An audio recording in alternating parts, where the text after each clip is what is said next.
आप देख रहे हैं सी न्यूज़ भारत। मैं हूं आपके साथ इशिता। वक्त हो गया महाराष्ट्र बुलेटिन का।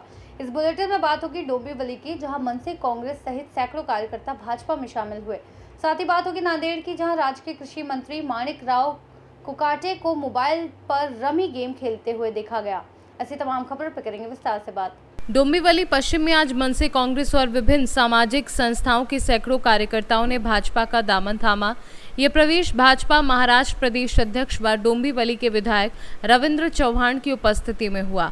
रविंद्र चौहान ने बताया कि नंदू परब के नेतृत्व में कई संगठन व राजनीतिक कार्यकर्ता भाजपा में शामिल होने की इच्छा जता रहे हैं और ये इनकमिंग आगे भी जारी रहेगी। आज कांग्रेस ब्लॉक अध्यक्ष शशिकांत चौधरी, महिला ब्लॉक अध्यक्ष गीता चौधरी, बाला सावंत, सुभाष कदम समेत कई सामाजिक कार्यकर्ताओं और महिला मंडलों ने भाजपा की सदस्यता ली।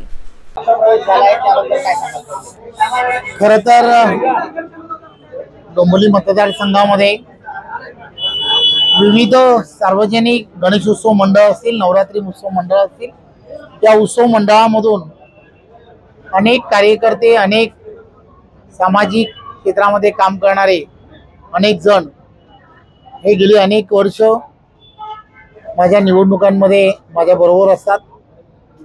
नंदू परबजी हे नव्याने भारतीय जनता पार्टीचे कल्याण जिल्ह्याचे अध्यक्ष झालेत आणि त्यांनी या सर्व कार्यकर्त्यांना आणि पदाधिकाऱ्यांना विनंती केली की तुम्ही सर्वजण येणाऱ्या काळामध्ये भारतीय जनता पार्टीमध्ये प्रवेश करा आणि त्यामुळे आज मोठ्या प्रमाणामध्ये विविध ठिकाणी काम करणारे, संस्थांमध्ये काम करणाऱ्या प्रत्येकाने आज भारतीय जनता पार्टी पक्षामध्ये प्रवेश केला। डोंबिवली से सी न्यूज़ संवाददाता दीपक मोरे की रिपोर्ट।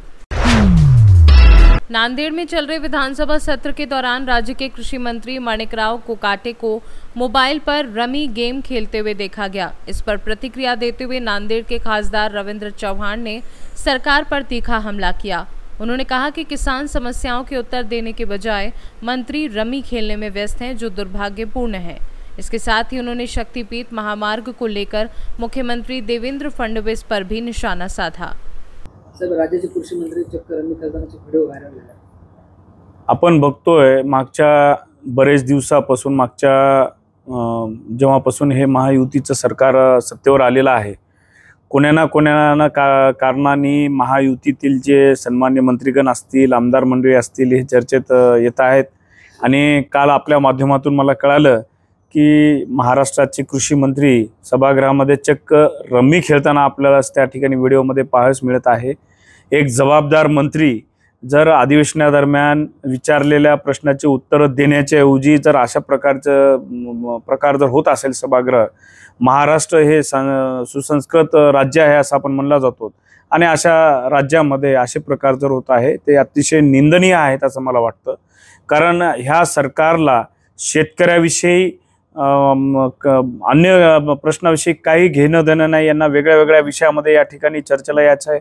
कधी आमदार त्या ठिकाणी कोण्या कर्मचाऱ्याला मारामारी करताना पाहायला मिळतात, कोणते मंत्री रमी खेळताना बघतायत आणि त्या ठिकाणी चक्क विधान भवनामध्ये अधिवेशन चालू असताना दोन गटामध्ये हाणामारी होण्याचे प्रकार या महाराष्ट्रामध्ये पाहायला मिळत आहे।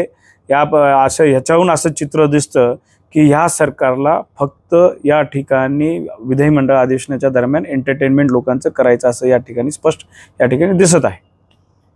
मुख्यमंत्री देवेंद्र फडणवीस यांनी शक्तिपीठ महामार्गाच्या नव्या आराखड्याला मंजुरी दिली। शेतकऱ्यांचा प्रचंड विरोध असताना हा शक्तिपीठ महामार्ग खरं तर मुख्यमंत्री देवेंद्र फडणवीस साहेबांना याच्यामध्ये शक्तिपीठ महामार्गाच्या मधून काय साध्य करायचं हे कळत नाहीये।